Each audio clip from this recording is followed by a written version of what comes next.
జై సద్గురు మహారాజుకు జై. ఈరోజు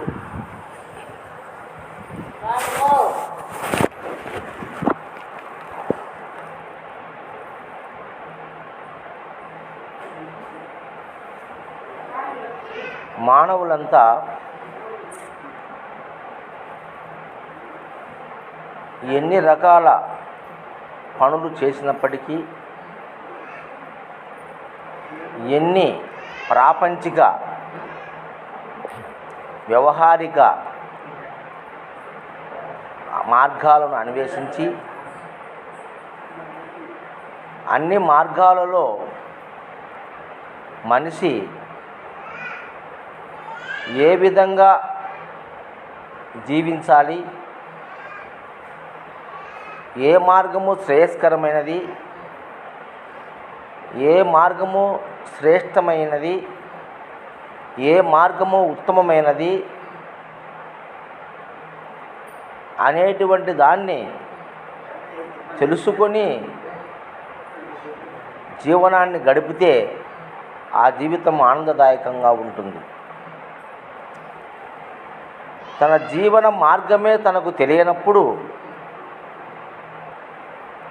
వాని జీవితము చాలా కష్టతరంగాను, దుర్లభంగాను, బహు బాధయుక్తంగాను జీవితం ఉంటుంది. జీవితాన్ని సుఖమయం చేసుకోవడం కోసమే అనాది నుంచి మానవుడు ప్రయత్నం చేస్తూనే ఉన్నాడు. జీవితాన్ని సుఖమయం చేసుకోవడం కోసమే మానవుడు ప్రయత్నం చేస్తానే ఉన్నాడు. అవునా కదా? సుఖమయం చేసుకోవాలి జీవితాన్ని. మన జీవితం సుఖంగా సాగాలి, మన జీవితం ఆనందంగా సాగాలి. అవునా కదా? మన జీవితం అద్భుతంగా గడపాలి మనం అని ఆలోచన చేస్తూనే ఆనాటి నుంచి ఈనాటి వరకు మానవుడు ప్రయత్నం చేస్తూనే ఉన్నాడు. అవునా కదా? ఆ ప్రయత్నములో, వాడు చేసే ప్రయత్నములో కలిగిన అనేక మార్పులే ఈనాడు మన ఈ ఆధునిక ప్రపంచం వాడు చేసేటువంటి అనేకమైనటువంటి ప్రయత్నాలే. అవునా కదా? అయితే అనాది నుంచి మొట్టమొదటిసారిగా ఈ భూమి మీద జీవము ఏర్పడిన నాటి నుంచి కొన్ని లక్షల కోట్ల సంవత్సరాల కాల వ్యవధిలో మానవుడు భూమి మీద అవతరించినాడు. మనకు కొంతమంది మతాలు, కొన్ని సిద్ధాంతాలు, కొన్ని ఆధ్యాత్మిక గ్రంథాలు ఈ జీవుల పుట్టుక గురించి అనేక రకాలుగా చెప్పి చూసినారు. మనకు అనేక రకాలుగా చెప్పినారు. ఒక్కొక్క మతం ఒక్కొక్క విధంగా చెప్పింది. అయితే ఆధ్యాత్మిక గ్రంథాలలో చాలా సున్నితంగా, సూక్ష్మంగా, నిశితంగా పరిశీలించేటువంటి మహనీయులు, మహర్షులు గొప్ప మాట చెప్పినారు ఈ సృష్టి గురించి.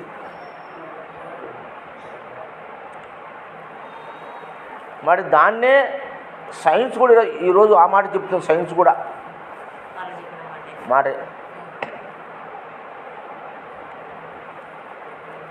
మనకు మహర్షులు ఏం చెప్పినారంటే,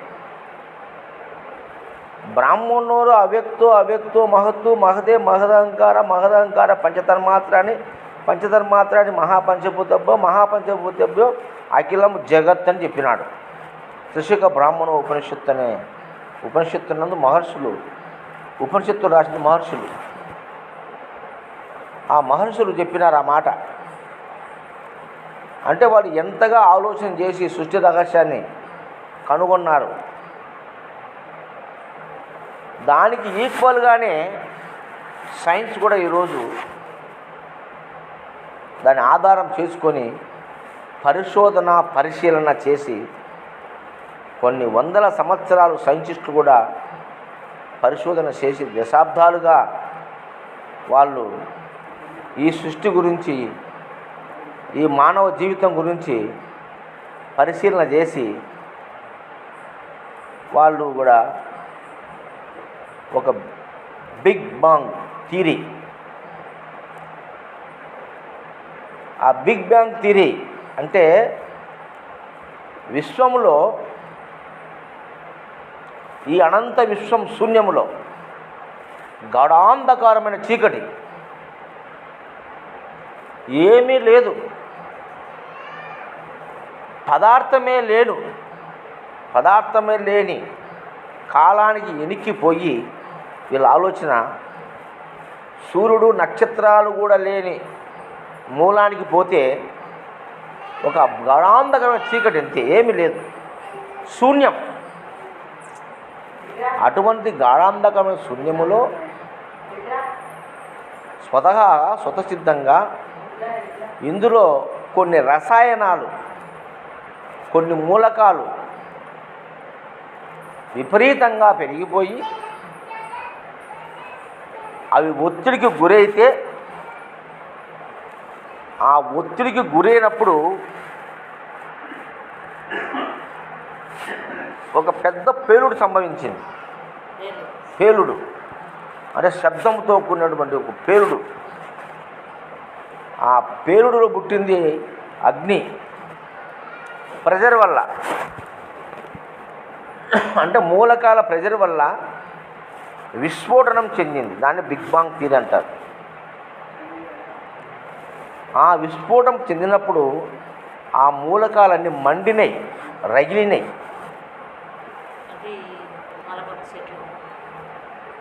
మొలక చెట్లు కాదు, నిప్పు. ఆ శూన్యములో ఒత్తిడికి గురై విస్ఫోటనం జరిగింది, అంటే పేలుడు సంభవించింది. ఆ పేలుడులో అగ్ని పుట్టింది, అంటే మూలకాలు పేలుడు అగ్ని పుట్టింది. ఆ అగ్ని రేణువులన్నీ విశ్వం మొత్తం వెదజల్లబడినాయి.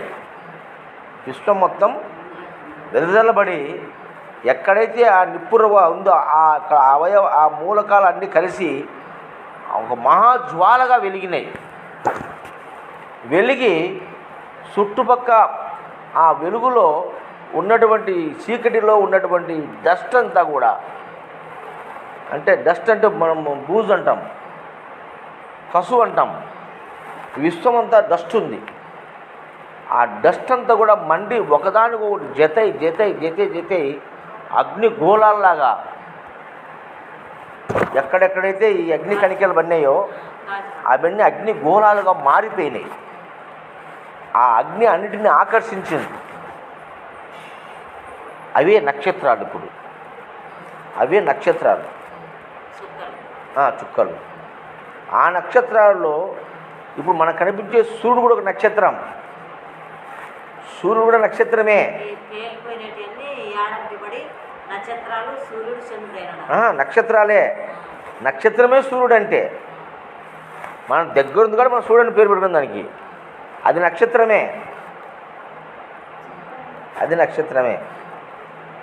ఆ నక్షత్రము, ఆ సూర్యుడు కూడా మండి ప్రెజర్ గురై అది కూడా పగిలింది. పగిలితే అందులో నుంచి కొన్ని ముక్కలుగా విడిపోయినాయి. ఆ విడిపోయిన 9 గ్రహాలుగా ఆ అన్నిటికన్నా సూర్యుడు పెద్దది. ఈ చుట్టూ ఉండే 9 నక్షత్రాలు కన్నా సూర్యుడు పెద్దది. ఆ సూర్యుడు చుట్టూ తిరుగుతున్నాయి 9. వాటిని మనం గ్రహాలు అన్నాం. దాంట్లో మన భూమి గ్రహం. ఏం పుల్లయ్య అర్థమవుతుందే? ఆ సూర్యుని చుట్టూ తిరిగే ఈ గ్రహాలన్నీ కూడా ఆ సూర్యుని యొక్క ఆకర్షణ శక్తి చేత అటు పోలేక ఇటు సూర్యునిలో పడలేక ఒక వాతావరణాన్ని ఏర్పరచుకొని ఒక కక్షలో తిరుగుతూ ఉండేవి స్వతసిద్ధంగా. వాటిని కూడా తిప్పలే. ఆ సూర్య శక్తి చేత, ఆ సూర్యునికి ఒక ఆకర్షణ శక్తి ఉంది. ఆ శక్తి చేత, ఒక అయస్కాంత శక్తి చేత ఈ 9 గ్రహాలు విసిరివేయబడ్డాయి కదా. ఈడొకటి ఒకటి ఆడొకటి దూరంగా పడినాయి. ఆ పన్నేటన్నీ కూడా వాటిల్లో మండుతూ ఉంది కదా.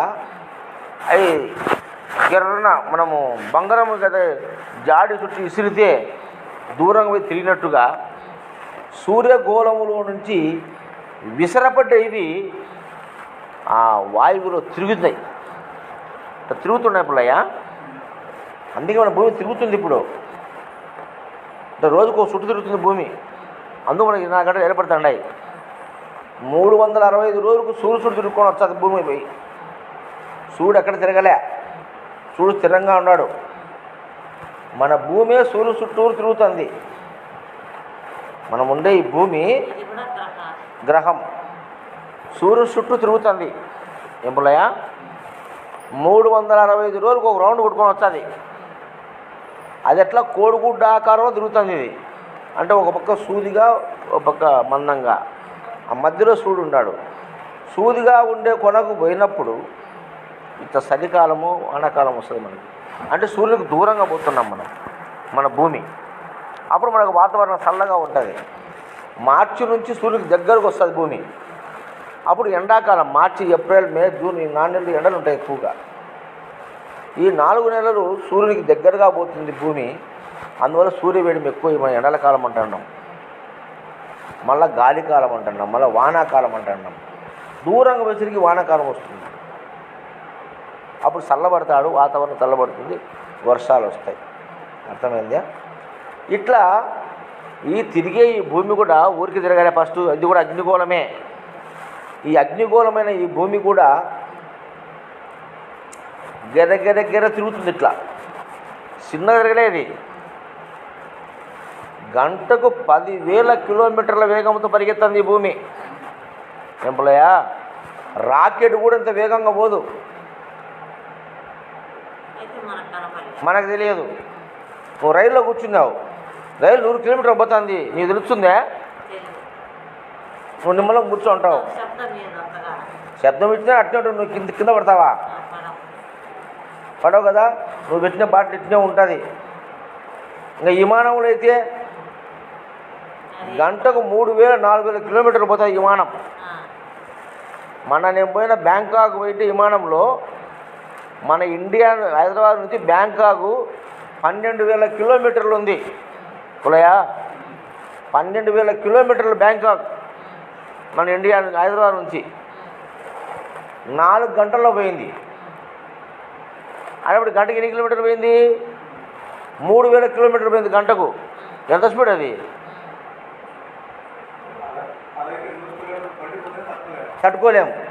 అట్లా 3,000 కిలోమీటర్ల స్పీడ్ పోయింది విమానం. మరి నా కళ్ళకుండే అద్దాలు కింద పడలే, నా చెవులో సిరులు కింద పడలే, నేను కూర్చి కదలలే. నేను పెట్టుకున్న వాటర్ బాటిల్ కూడా అటు పెట్టుకుంటే ముందర ఇట్లా స్వీట్ ముందర తెచ్చాడు ఇట్లా తలక ఒకటి, దాని ముందర వాటర్ బాటిల్ ఉంటే వాటర్ బాటిల్ కూడా అట్లే ఉంది, అది కింద పడలే. మరి 3,000 కిలోమీటర్లు పోతుంది. అంత చిన్న దాంట్లో పోతుంటే నీకేం తెలియలేదే, ఇంత పెద్ద భూమి పోతే నీకేం తెలుస్తుంది? ఇంకా ఏం పులయ్య? కాబట్టి అంత వేగంతో ఈ భూమి తిరుగుతుంది. తిరిగేటప్పుడు దీనికి దగ్గరలో ఉన్నటువంటి అన్నిటిని కూడా అది ఆకర్షించింది భూమి. అంటే మొత్తం విశ్వమంతా కూడా అణువులతో, కణాలతో, ధూళితో నిండి ఉంది. ఎప్పుడైతే భూమి సూర్యుడి నుంచి విడిపడి ఒక ముక్క వచ్చి ఇక్కడ పడిందో, ఇది స్పీడ్గా తిరుగుతూ తన చుట్టూ తాను తిరుగుతూ సూర్యుడు చుట్టూ తిరుగుతుంది.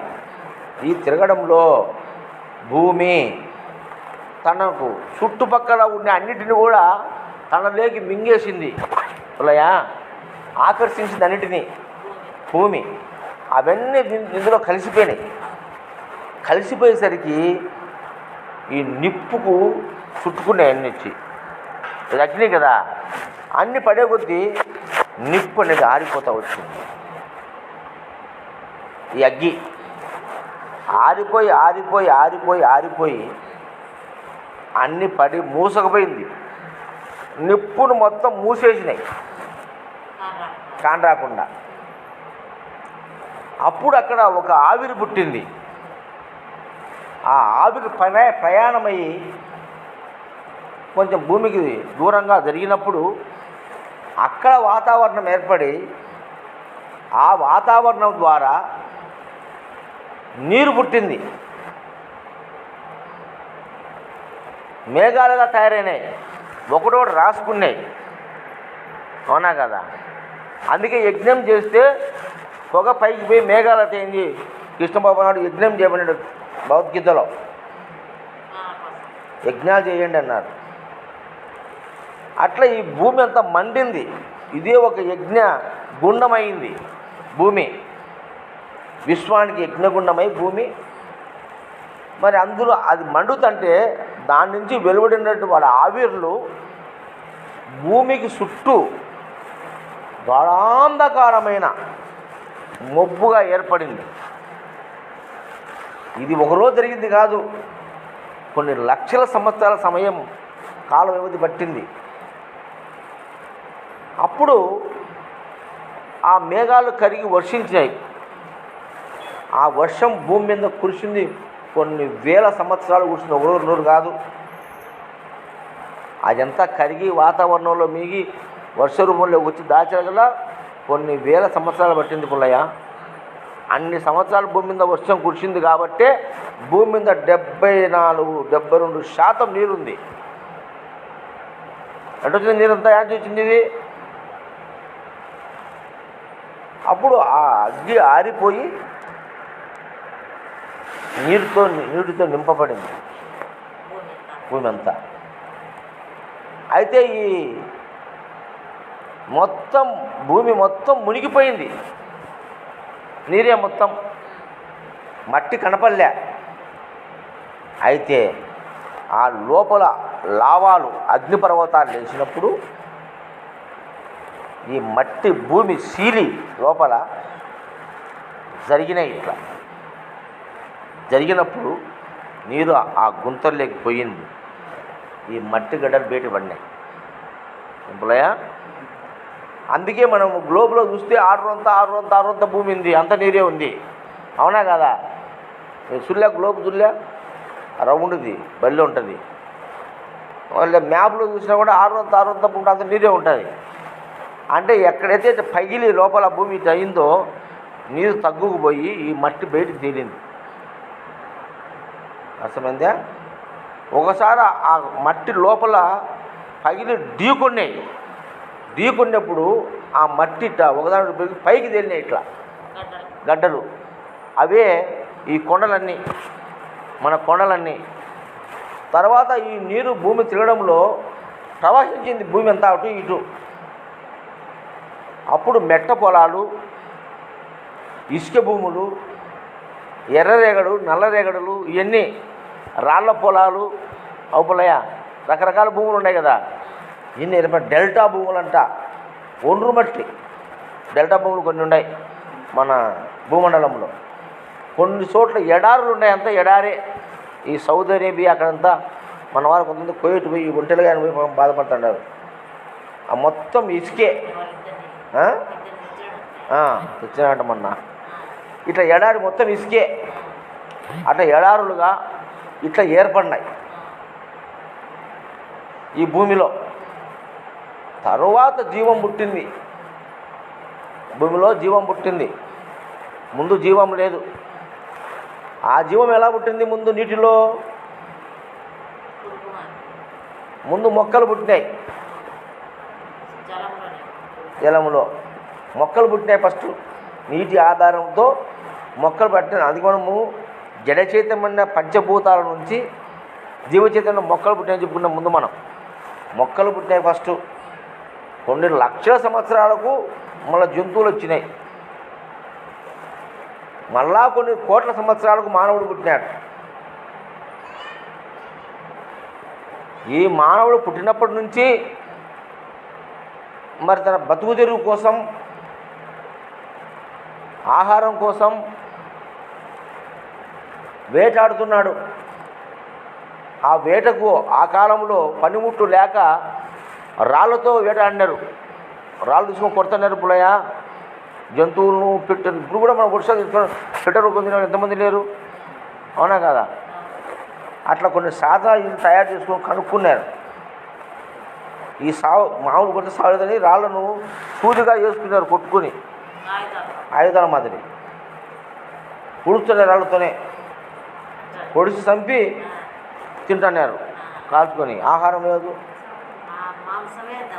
ఆహారం మొదట్లో మాంసమే ఆహారం. ఆకులు అలములు ఏంటే తింటున్నారు, ఏ దొరికితే తింటున్నారు. అప్పుడు పండించుకునే చేత కాదు ఈ మనిషికి.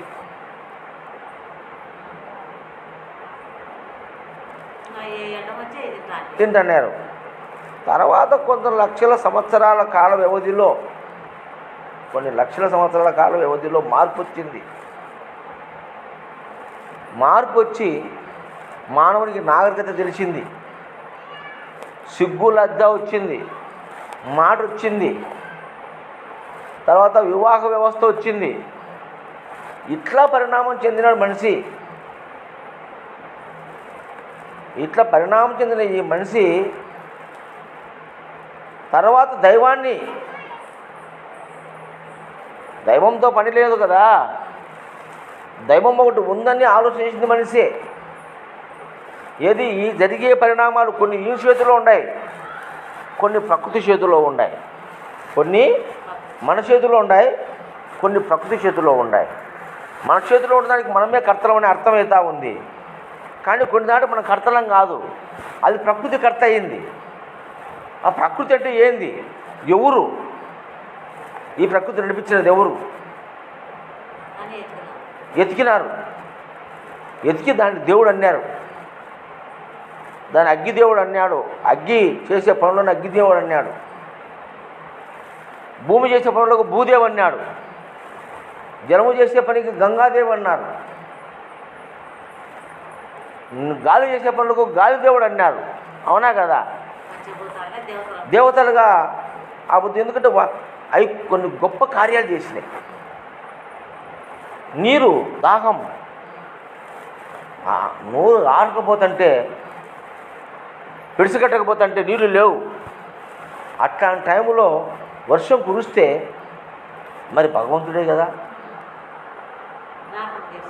దాహం తీర్చింది. ఇలా చచ్చిపోతాడు కదా వాడు.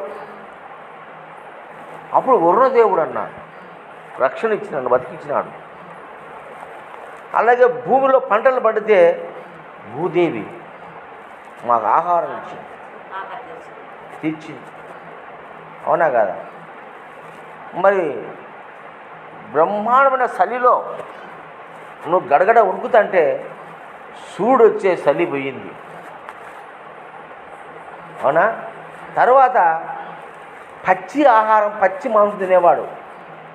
వన్స్ అపాన్ టైంలో ఒకప్పుడు ఉరుములు మెరుపులు కురిసి నిప్పు తనంతట తాను పుట్టి రాయి గాలికి దొల్లితే కొండపై నుంచి రాళ్ళు గుండు కూడా దొలుకొని అగ్గిలేసింది. ఆ అగ్గిలో సిద్దుగా అంటుకునింది. కొండలు కాలిపోయినాయి. కాలిపోతే చిన్న చిన్న జీవాలన్నీ ఆ మంటల్లో కాలిపోయినాయి, మాడిపోయినాయి. వీడు తెల్లారిపోయి చూస్తే అన్నీ చచ్చిపోయి ఒక రకమైన మంచి వాసన తీసుకొని తిన్నాడు. ఒరే, ఇది మనం రోజు తినే కుందేలు పిల్లరా, ఇది కాలిపోయింది, ఎంత మధురంగా ఉంది, ఎంత రుచి ఉంది, అవి పచ్చిది సత్యాన్ని మనము కాల్చుకుంటే బాగుంటుందని ఐడియా వచ్చింది దానికి. అప్పుడు నిప్పు కోసం వాడు పడరాని పాటలు పన్నాడు, నిప్పు ఎట్ట తయారు చేయాలా అని. ఆ కొండలోంచి రాళ్ళు దొల్లుతుంటే ఒకదానికోడు తౌలుకుని నిప్పు పుట్టింటే అక్కడ పోయి చూసినారు, నిప్పు ఆడ పుట్టిందని. ఆడేడుంది కనపడలే.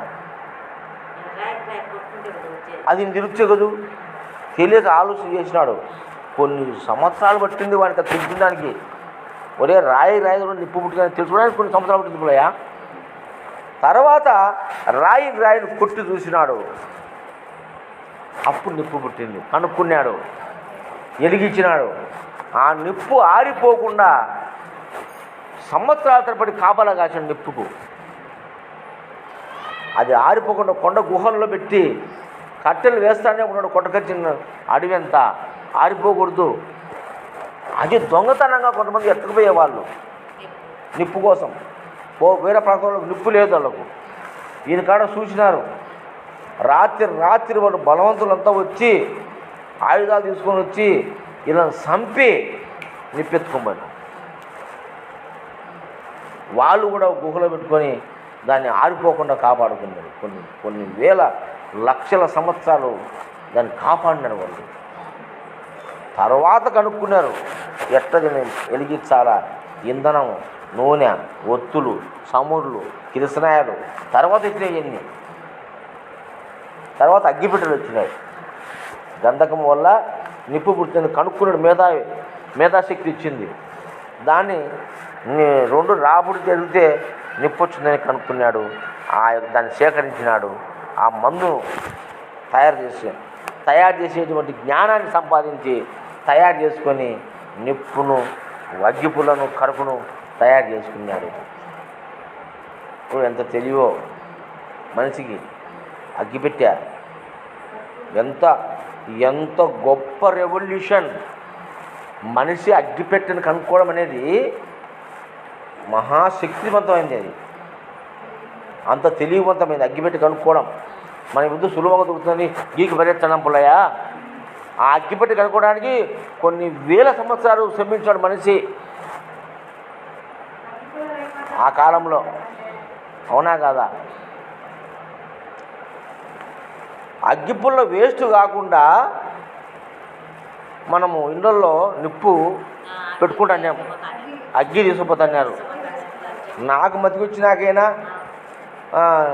వాళ్ళ అగ్గి తేపంటే పెంకు లేకపోతే గుడ్డతో ఒక నిప్పు వేసుకునేది. ఉప్పు ఉంటే వచ్చేది ఆరిపోకుండా. ఇంటి వచ్చి పొయ్యిలో పెట్టేది, ఊపేది గొట్టం పెట్టి, పుల్లలు పెట్టి. లేదంటే 2-3 నిప్పులు అంటే పెంచి పుల్లలు వేసుకురా పోరా అని పైలిపోయిన పెంకు, అంత పెంకు ఇచ్చే ఆ చేతి పైన పెంకు, దాంట్లో 2 నిప్పులు వేసుకొని వస్తాను నేను. మనం చెత్త వేసి పౌడాకు చెత్త వేసి బండించుకొని ఎంపలయ్యా ఎంత సార్లు పడినాం మనం చిన్నప్పుడు. అట్లా నిప్పు కనుక్కున్నాడు. అందుకు నిప్పు దేవుడైనాడు, మనకు అగ్నిదేవుడైనాడు. దేవుడా కాదా? అవునా కాదా? మరి అగ్ని లేకపోతే మనం ఎట్లా బతాం? వంట చేసుకోగలమా? ఇబ్బంది. పచ్చి తింటాం.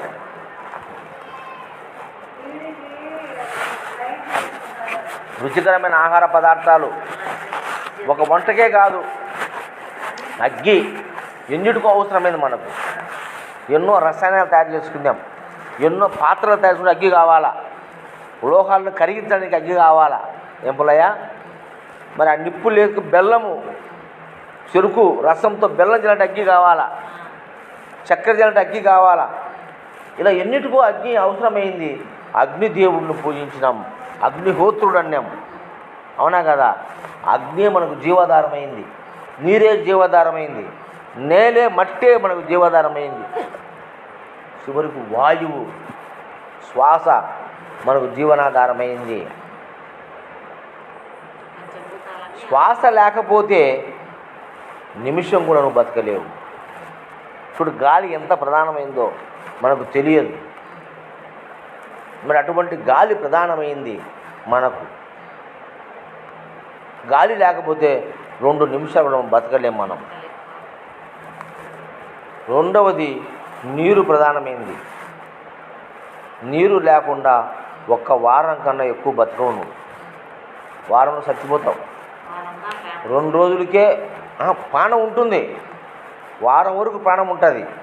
అంటే వీడు ఎండిపోయి నోరంతా పిచ్చగట్టుకుపోయి శరీరం అంతా శుష్కించిపోయి నీరంతా కారిపోయి ఏమీ లేక ఒగిరిచ్చి మొబ్బొచ్చి శ్వాసొచ్చి పడిపోయి గుండె అన్న కుట్టుకొని సావాలంటే వారం పడుతుంది. నీళ్ళు లేకుండా, అన్నము లేకుండా మంచి సావాలంటే 365 రోజులు పడుతుంది. నీళ్ళు తాగొచ్చు. అన్నం లేకుండా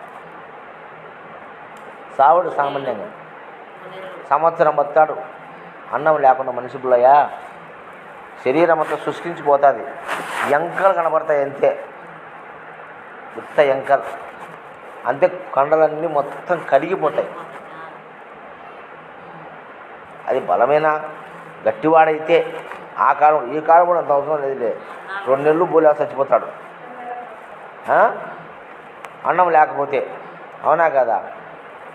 ఇట్లా మనకు ఇవి ప్రధానమైనటువంటివి.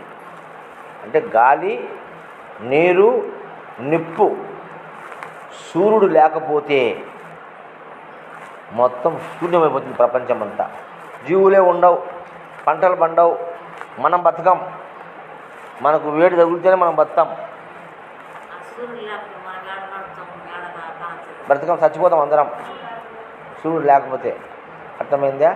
మరి పంచభూతాల యొక్క శక్తి చేత 80 లక్షల జీవరాశులు భూమి మీద పుట్టినాయి. మనం కూడా పుట్టినాం. అన్నీ పుడుతున్నాయి పోతున్నాయి, మనం పుడుతున్నాం పోతున్నాం. అయితే ఈ మానవుడు జీవించడానికి ఎన్నో గొప్ప గొప్ప కార్యాలు చేసినాడు. ఈనాడు మనం సుఖంగా తింటున్నామంటే ఎందరో మహానుభావాల కష్టఫలం. ఈనాడు ఈ ఫ్యాన్ కింద మనం చల్లగా కూర్చున్నామంటే ఎందరో మహానుభావుల శ్రమఫలం. ఈ ఇంట్లో కూర్చున్నామంటే, ఈ బట్ట వేసుకున్నామంటే, ఈ ఫుడ్ తింటున్నామంటే, ఈ మైక్లో మనం మాట్లాడుతున్నామంటే, ఈ కారులో మనం తిరుగుతున్నామంటే ఊరికేనా? ఈ కరెంటు వెలుతురా ఇవన్నీ రావడానికి ఎందరో మహానుభావులు తన జీవితాలను అంకితం చేసినారు. ఏం పుల్లయ్య?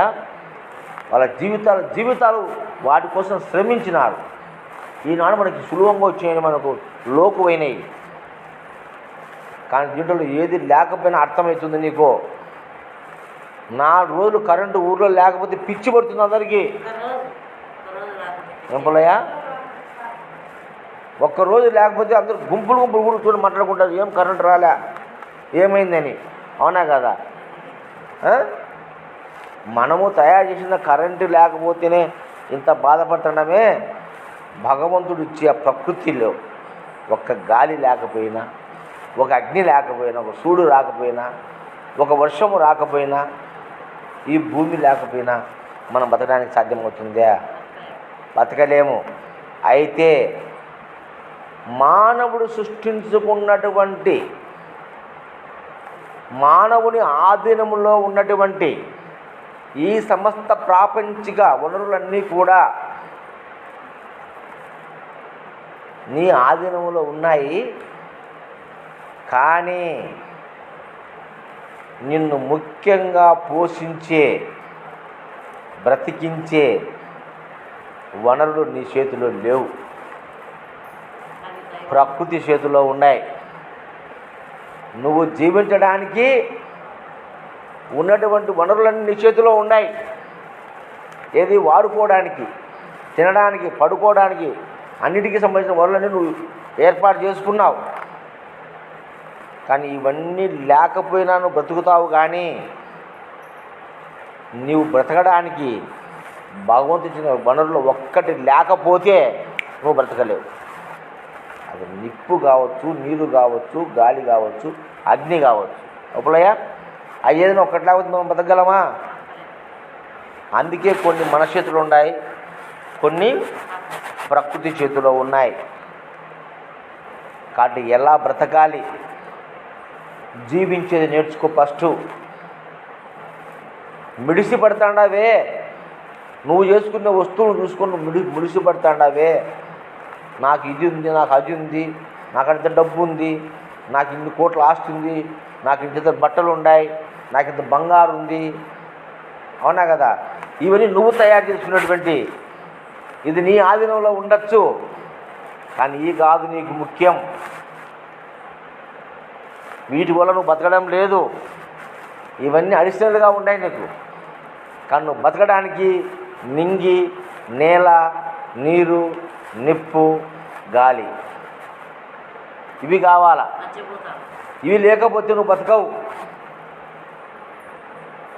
అందుకే ఎలా జీవించాలో నేర్చుకో, ఎలా జీవించాలో నేర్చుకో. అహంకారముతో బ్రతకగాకు. ఏమి నీ నోరు పలుకుతా ఉందన్నా, నీ చెవి వింటాందన్నా అది నీ గొప్పతనం కాదు, గుర్తుపెట్టుకో. అది నీ ప్రజ్ఞ కాదు, అది నీ ప్రయత్నం కాదు, అది నీ చేతిలో లేదు. నువ్వు చెవు వినపడాలన్నా, నువ్వు నోటితో మాట్లాడాలన్నా నీ చేతిలో లేదు. జాగ్రత్తగా మాట్లాడేది నేర్చుకో. అర్థమవుతుందమ్మా? గుర్తుపెట్టుకోండి, ఇది జీవితం అంటే. ఎవరివ్వాల నీకు? మాట్లాడే మాట వినే శక్తి ఆకాశం ఇవ్వాలి. పంచభూతాలలో ఏం పోయా నిద్ర వస్తుందా? పంచభూతాలలో ఆకాశం ఇస్తేనే శక్తి నువ్వు మాట్లాడగలవు, ఈ చెవుతో వినగలవు. నానోరని నీ ఇష్టం వచ్చినట్టు మాట్లాడద్దు, జాగ్రత్త, ఖబర్దార్. నిన్నెవడు శిక్షించాడు? ఆకాశమే శిక్షిస్తుంది. తెలియదు, కనపడదు, అది అస్త్రశస్త్రాలు తీసుకొని నీ కాడికి రాదు, నీ ఎదురుగా రాదు, నిన్ను కత్తితో పొడవదు, బాణంతో కొట్టదు, బాంబు వేయదు, పిస్టోల్తో కాల్చదు. అది నీ చుట్టూ ఉంది, నీ కింద ఉంది, నీ పైన ఉంది, నీ లోపల ఉంది. నువ్వు మాట్లాడే మాట జాగ్రత్తగా మాట్లాడు. ఎలా జీవించాలో నేర్చుకో. నిరంతరము కృతజ్ఞతా భావన కలిగి ఉండు. దాసోహం, శరణాగతి పొంది ఉండు.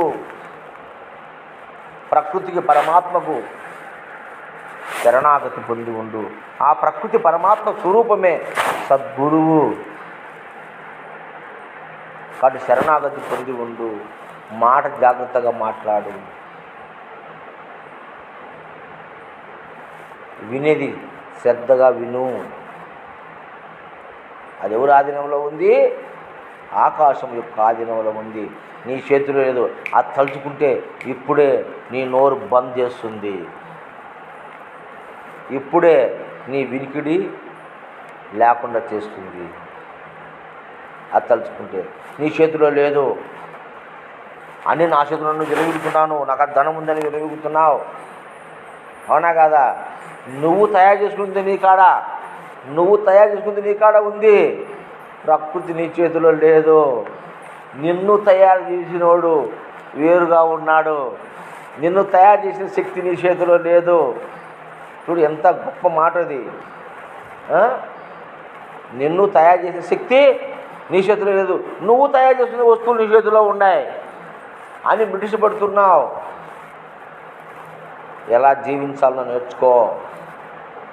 అట్లే నువ్వు చూసే చూపు, నువ్వు నడిచే నడక నీ చేతిలో లేదు.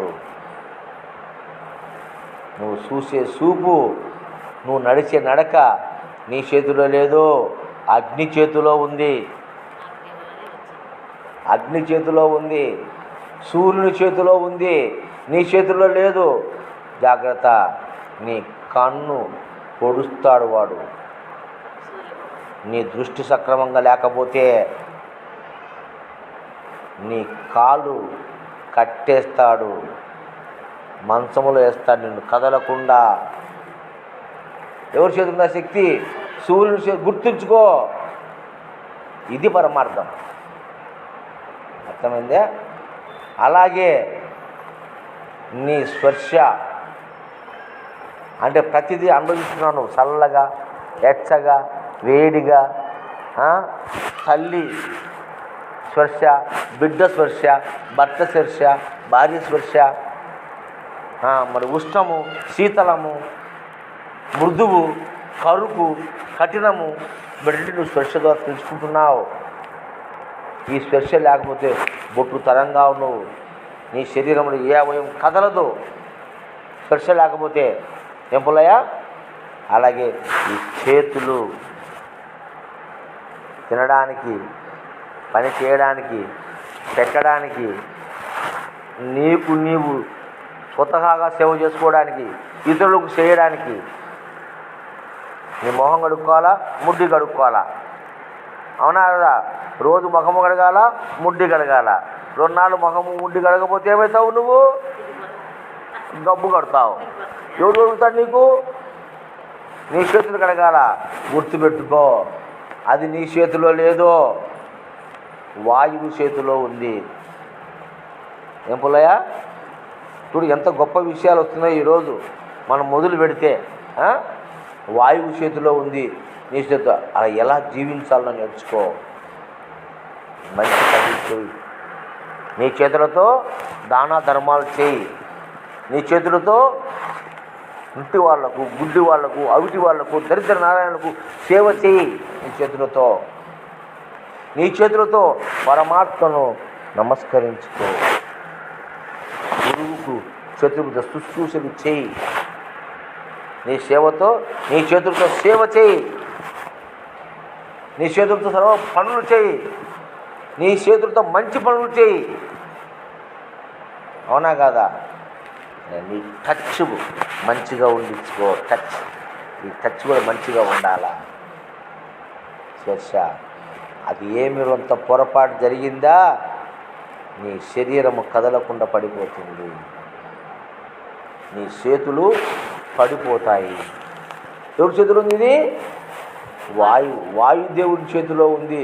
నీ చేతిలో లేదో. నీ చేతిలో ఉండవాటి చూసి మురిసిపోతున్నావు. ఇయ్యుండే ఇంక నాకేం భయం అనుకుంటున్నావు. నో, అది ఏది నిన్ను రక్షణ చేయదు, అది ఏది నిన్ను కాపాడదు. అవునా కాదా? ఏమ్మా అర్థమవుతుందా? అలాగే నీ యొక్క నాలుక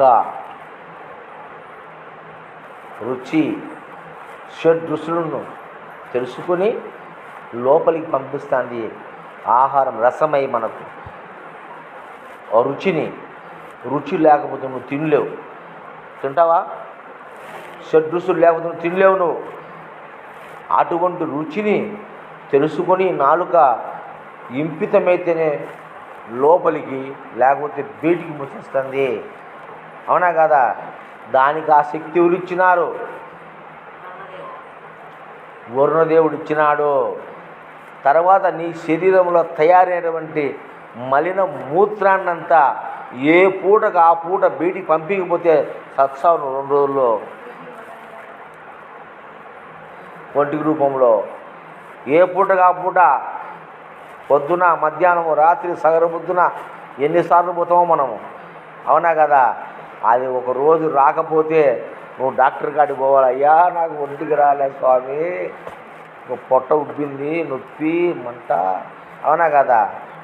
మరి ఆహారాన్ని తినే ఈ నాలుక మూత్రాన్ని విసర్జించేటువంటి ఈ విసర్జన క్రియ ఎవరు చేస్తారు? ఎవరి చేతిలో ఉంది? జలము చేతిలో ఉంది, నీ చేతిలో లేదు. ఏముంది నీ చేతిలోగా? అవుపులయ్య. అయితే ఏమో ఉందని నాకని గౌరవపడుతున్నావు నువ్వు. నాకు జ్ఞానం ఉందని ఒకడు, నాకు పదవి ఉందని ఒకడు, నేను సావుకారని ఒకడు, నాకు ఉద్యోగం ఉందని ఒకడు, నాకు ఆస్తి ఉందని ఒకడు, నాకు ఐశ్వర్యం ఉందని ఒకడు, నాకు బంగారం ఉందని ఒకడు, నాకు సేవకుడు కొంతమంది. ఎన్నో ఈ ప్రపంచంలో నీచే నిర్మితమైనటువంటి వస్తువులను నా ఎన్నుకొని భ్రమపడుతున్నావు. అవి ఏవి నీ కాదు, అది ఏది నీకు అక్కరకు రాదు. నువ్వు భూమి మీద ఉండాలంటే ఈ కావాలి. ఈ క్షణము లేకపోయినా నువ్వు బ్రతకలేవు. ఖబర్దార్. ఈ 4 పనులు ఉన్నాయి: తినే పని, మాట్లాడే పని. కాబట్టి మాట మంచిగా మాట్లాడు. అలాగే ఈ యొక్క జననేంద్రియముతో మంచి పనులు చెయ్యి. సంతాన ఉత్పత్తి కావడానికి మంచి మార్గములో సంతానాన్ని భూమి మీద నీ యొక్క వంశాన్ని వదిలిపెట్టు. సంతానము లేకపోతే పుట్టి జన్మ వేస్ట్. అందుకే హరిశ్చంద్రుడు వంశము నిలుపనే కదా వివాహము, నీ తరం, నీ నెక్స్ట్ తరం భూమి మీదకి రావాలా. అప్పుడు నీలో ఉన్నటువంటి గుణగణాలు, నీ యొక్క ఆలోచనలు, నీ యొక్క జ్ఞానము సర్వము రావాలి కదా ముందుకు.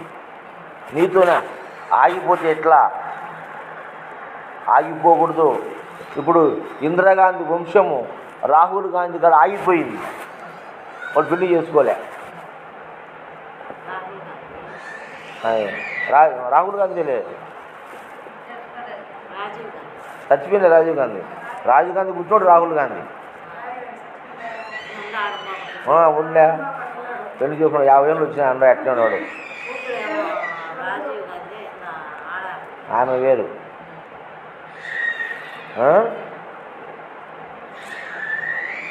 ప్రియాంక గాంధీ కూతురు. ఇట్లా దానికోసము సక్రమమైన సంతానం కోసం వినియోగించు. అక్రమంగా వినియోగిస్తే కట్ చేస్తాడు దేవుడు. కేర్ఫుల్, జాగ్రత్తగా బతుకు. అవునా కాదా? మరి ఈ యొక్క ముక్కు ద్వారా ఈ యొక్క ప్రపంచంలో అన్ని వాసనలను నువ్వు ఎరుగుతూ ఉన్నావు. వాసన లేకపోతే ఏమిటి అనుకోవచ్చు. బతకలేవు నువ్వు వాసన లేకపోతే. వాసన లేకుండా నువ్వు 1 గంట ఉండలేవు. ఎంపులయ్య ఉండలేవు. ఆ 4 రకాల మిశ్రమ వాసనలు ఈ ముక్కుకు తగలాల్సిందే. అంతేకాకుండా ఉచ్ఛ్వాస నిశ్వాసలు జరుగు ఈ ప్రాణాన్ని నిలబెడుతుంది ఈ ముక్కు. ఈ శ్వాస, ఈ ముక్కు వాసన చూస్తుంది. ఉచ్ఛ్వాస నిశ్వాస జరుగుతూ ఉంది. ఈ ముక్కు దేని అంశం? భూమి. భూదేవి ఉంటేనే నీ ముక్కు పనిచేస్తుంది. భూదేవి ఉంటేనే నీ యొక్క వాసనలు ప్లస్ ఎలిమినేషన్. నువ్వు తిన్న ఆహార పదార్థాన్ని ఏ రోజుకు ఆ రోజు మలము రూపంలో బయటికి పంపిస్తూ ఉంది. అవునా కదా? అదే ఈ పంచభూతాలు, ఈ ఆకాశమే నీలో జ్ఞానము, మనస్సు, బుద్ధి, చిత్తం, అహమయ్యి నిన్ను రక్షణ చేస్తూ ఉంది. ఈ వాయువే నీలో వ్యాన, ప్రాణ, సమాన, ఉదాన, అపాన అనేటువంటి 5 వాయువులుగా నిన్ను ప్రాణాన్ని రక్షిస్తూ ఉంది. ఈ అగ్నే పంచ జ్ఞానేంద్రియాలుగా కళ్ళు, చెవులు, ముక్కు, నాలుక, చర్మము రూపంలో నీకు రక్షణగా ఉన్నాయి. ఈ జలభూతమే శబ్ద, స్పర్శ, రూప, రస, గంధటువంటి పంచ విషయేంద్రియాలుగా నేను ఈ ప్రపంచాన్ని నువ్వు అనుభవిస్తున్నావు. అవునా కదా?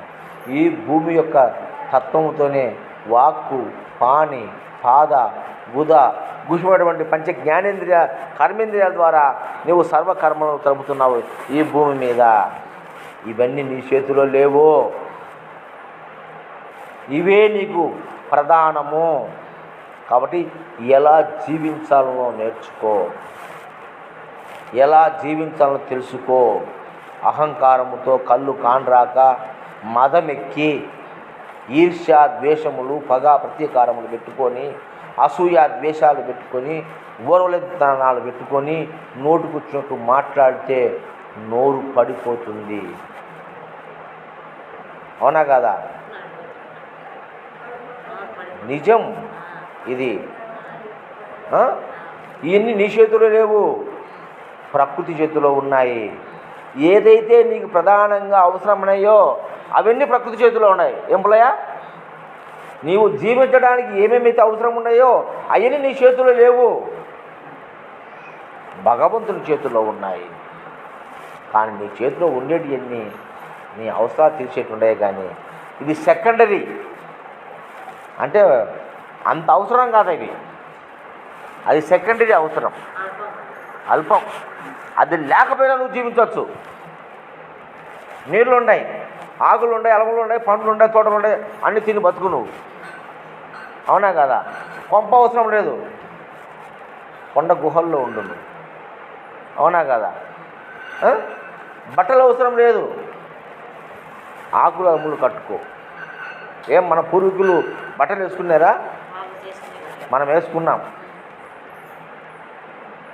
అదే ఈ బట్టలు మన ప్రాణాన్ని కాపాడవు. మన ఒంటి మీద ఉన్న ఆభరణాలు మన ప్రాణాన్ని కాపాడలేవు.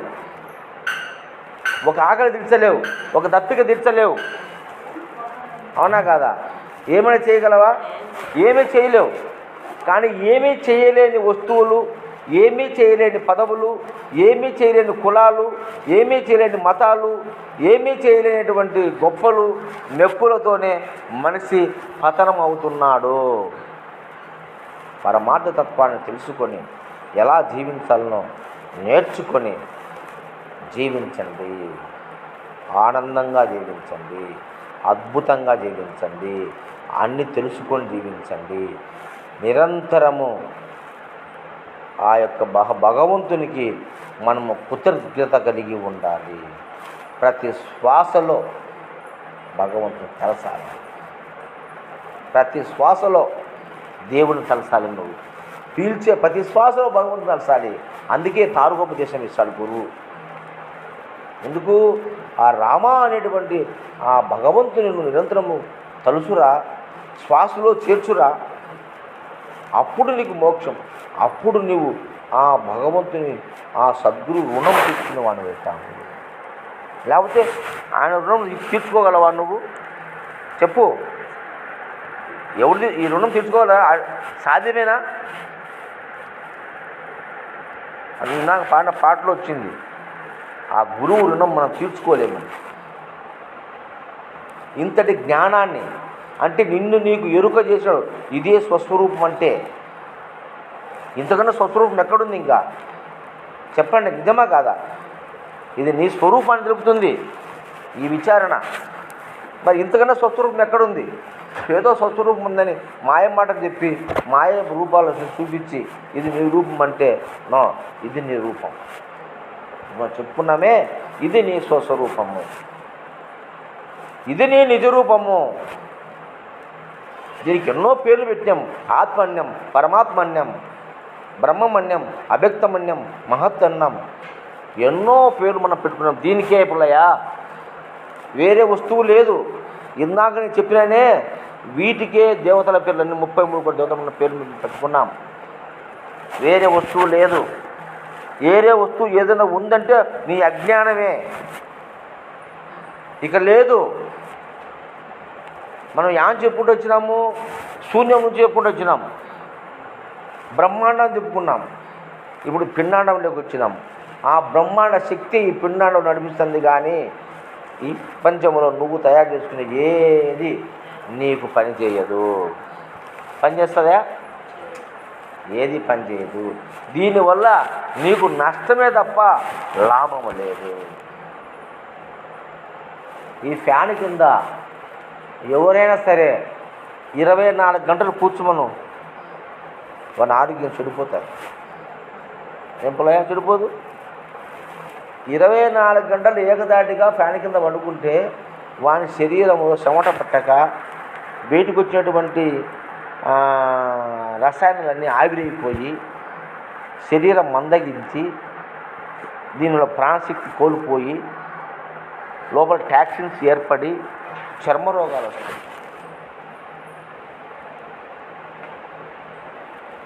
ఇట్లా మనము తయారు చేసిన ఎందులోనైనా కానీ దీర్ఘకాలంగా ఉంటే మనం పోతాము, గ్యారంటీగా పోం. మనము చేసుకునేది ఏ దాంట్లో అయినా సరే, అదే భగవద్గీత దాంట్లో ఉంటే ఎన్నాళ్ళు ఉండే నువ్వు హాయిగా బతుకుతావు. ఏం పోలయ్యా? మనం చేసిన దాంట్లో ఫినిష్, వెళ్ళిపోతాం. అదే భగవంతుడి దాంట్లో ఎన్నాళ్ళు ఉన్నా మనకు ఇబ్బంది ఉండదు. కాబట్టి ఎలా జీవించాలనో నేర్చుకోండి. ఈరోజు సబ్జెక్టు ఎలా జీవించాలి, మనము ఏమి తెలుసుకోవాలి, ఎలా జీవించాలి, మన జీవనానికి ఏది అవసరము, ఏది ప్రధానము, ఏది సెకండరీ, ఏది ముందు ఏది వెనుక, ముందు ఏది కావాలనో దాన్ని నువ్వు బాగా చక్కగా సరి చేసుకో, చక్కగా చూసుకో. నీ జీవితం ఆనందంగా సాగుతుంది, హాయిగా సాగుతుంది, అద్భుతంగా సాగుతుంది, తృప్తిగా జీవిస్తావు. నువ్వు రెండో దాన్ని పట్టుకున్నావా, మొదటి దాన్ని వదిలేసి రెండో దాన్ని పట్టుకున్నావా, నీ జీవితం అల్లోకల్లోలమే, నీ జీవితం అగమ్య గోచరమే, నీ జీవితము అగసాట్ల పాలే. అటు మొదటి దాన్ని పట్టుకో.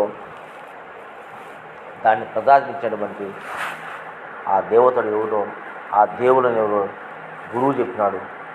ఆ గురువును, ఆ దేవతలను మదిలో నింపుకో.